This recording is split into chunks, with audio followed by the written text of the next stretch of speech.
السلام عليكم. النهارده هنعمل وصفة جديدة من وصفاتي. لو بتدوري على سندوتش سهل وصحي وبسيط تابعيني للآخر.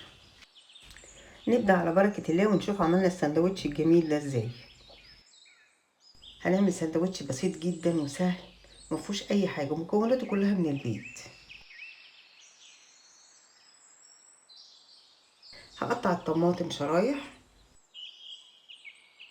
طبعا الكميات حسب ما يتراءى لحضراتكم، كل واحد يعمل الكمية المناسبة ليه. عندي الجبنة الموتزاريلا هقطعها شرايح بالشكل ده،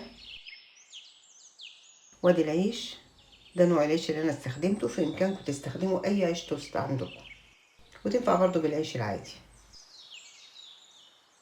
هستخدم البيستو صوص. البيستو صوص ده عبارة عن اوراق ريحان مطحونة مع مكسرات مع الجوز،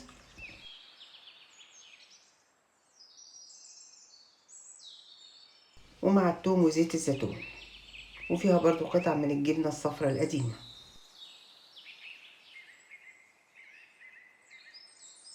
هاخد قطعتين من عيش التوست عشان نعملهم ساندوتش.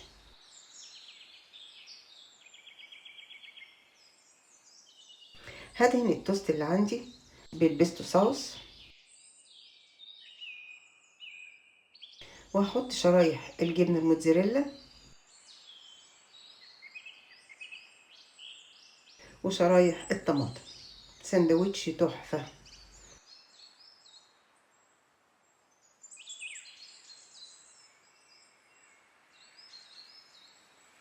كده الساندوتش جاهز معانا، هنروح نكمل بقية الكمية.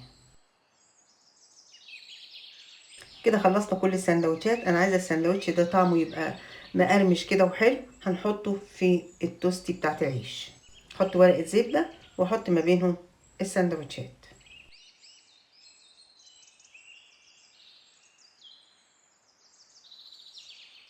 ما بتاخدش 3 4 دقايق وبيطلع العيش مقرمش وحلو جدا، وطعمه في منتهى الطعم.